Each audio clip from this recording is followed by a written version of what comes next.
आप सभी को हमारा सादर प्रणाम। आइए जानते हैं भक्त और भगवान के बीच प्रेम की सौदेबाजी। इसके लिए हम सबसे पहले जानेंगे आत्मा की अनंत शक्ति। संसार की रचना छोटे छोटे परमाणुओं से मिलकर हुई है। जड़ और चेतन परमाणुओं के विचित्र संयोग से यह संसार गतिमान हो रहा है। जड़ परमाणुओं की शोध 20वीं शताब्दी के विज्ञान की सबसे बड़ी देन है। कहते हैं जब इस परमाणु शक्ति का पूर्ण रूप उपयोग होने लगेगा तब मनुष्य के लिए संसार में कुछ भी असंभव ना रहेगा। वह स्वेच्छापूर्वक ग्रह नक्षत्रों में ऐसे ही विचरण कर सकेगा जैसे इस पृथ्वी में एक गांव से दूसरे गांव को चले जाते हैं। ये शक्ति कितनी बड़ी होगी इसका अनुमान लगाना भी कठिन है। पदार्थ का सबसे छोटे से छोटा टुकड़ा जिसके और अधिक अंश न हो सके वह अणु कहलाता है। इस अणु में भी न्यूक्लियस या केंद्रपिंड और इसके किनारे अंडाकार कक्षा में गति करता हुआ इलेक्ट्रॉन, स्थिर न्यूट्रॉन और प्रोटॉन से मिलाकर बना हुआ परमाणु होता है जिसको हम देख भी नहीं सकते। उस एक परमाणु का जब विस्फोट होता है तो आइंस्टीन की मास विसर्जन सिद्धांत के अनुसार 33 लाख कैलोरी ताप पैदा होता है।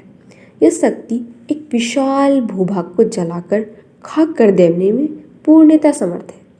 अभी तो उस पर अनेक खोजें और भी होनी शेष है। प्रत्येक पदार्थ इन छोटे छोटे परमाणुओं से मिलकर बना है। मिट्टी के छोटे छोटे कणों का बृहद स्वरूप यह पृथ्वी है।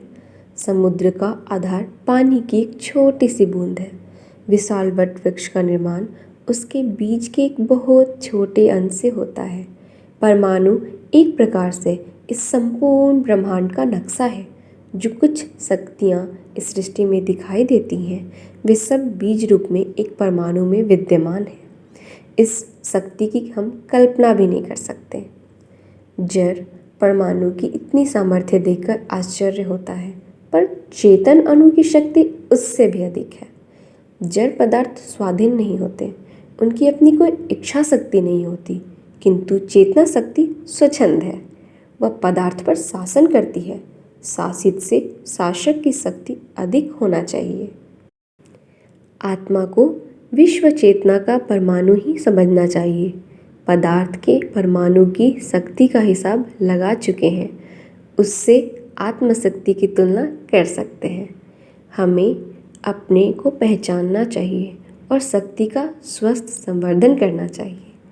आत्मा की इसी अनंत शक्ति को जगाने व सुप्त प्रतिभा को निखारने के लिए परमात्मा हमें जीवन की परीक्षाओं और कष्टों से होकर गुजारते हैं, क्योंकि परमात्मा अपने पुत्र से बहुत प्रेम करते हैं एवं उसको हमेशा जीतते हुए एवं उसकी प्रशंसा होते हुए देखना चाहते हैं।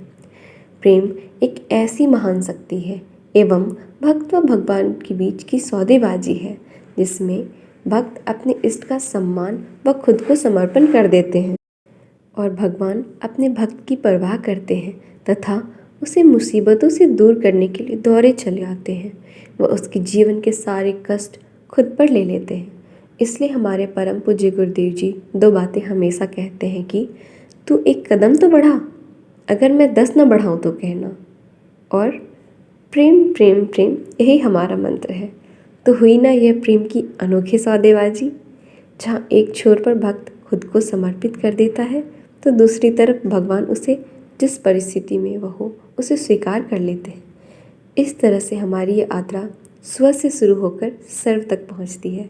तो आइए हम सब इस प्रेम की सौदेबाजी को पूरी तन्मयता, दिलचस्पी, बुद्धिमत्ता, सावधानी, ईमानदारी और मेहनत के साथ निभाएं और जिएं। जय गुरुदेव।